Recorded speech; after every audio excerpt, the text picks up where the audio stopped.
There we go. So in the background, while we've been making our way through Baldur's Gate 3, when I didn't want to record, we've been playing this, which is Hard West, the original Hard West, which let me get a release year because I forgot to look that up. Hard West release date.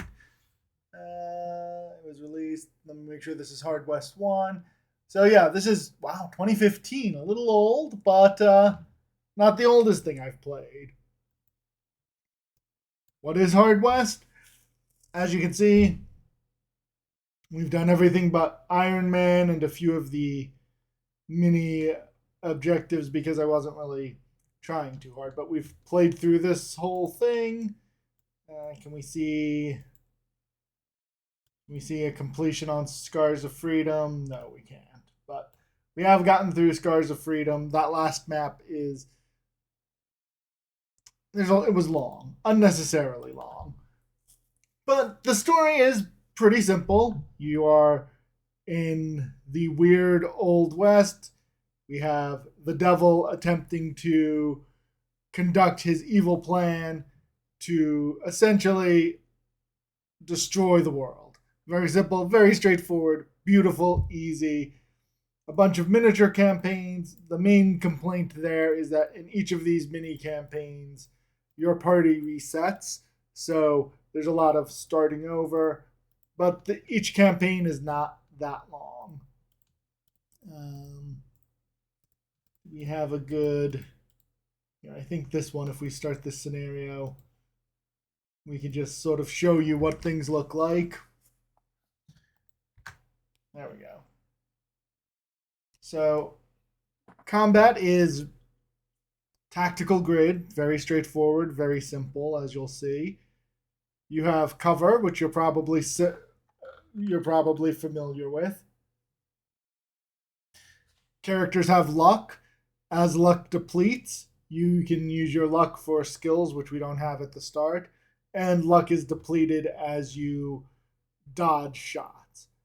Cover doesn't do what you would normally assume it does. Instead, it reduces incoming damage, and that's important because whenever your luck reaches 0 and you will definitively get hit, you refill your luck so that you can start, moving around and do more things. So luck is a resource. Health, you'll burn through pretty easily.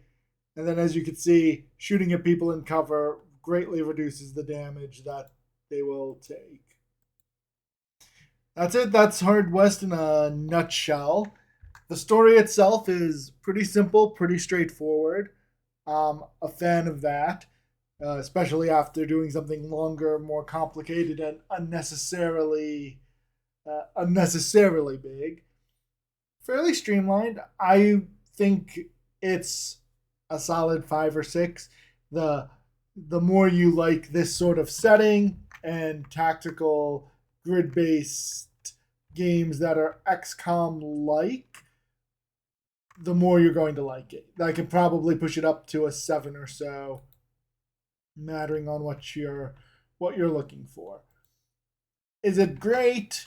No. Is it solid and fun? Yes, and honestly, it's also, as you saw, let's go back to the main, click the main menu.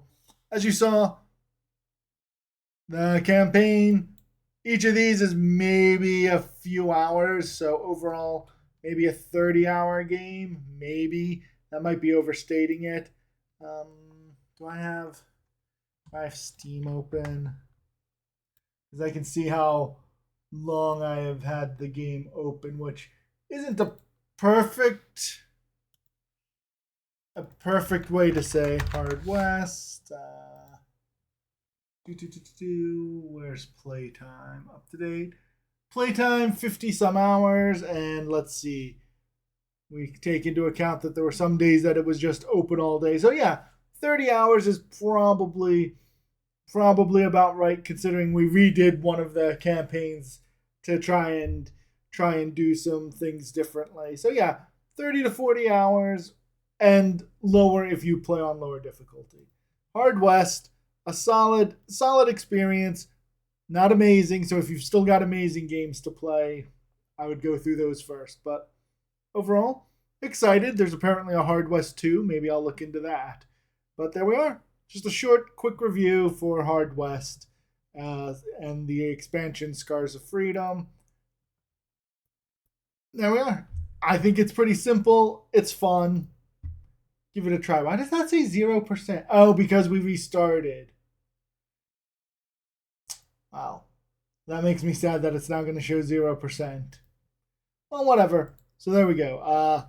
Main criticism is that a lot of the missions do have surprise objectives, and so a few of them will require just a learning run if you're not overly cautious and paranoid.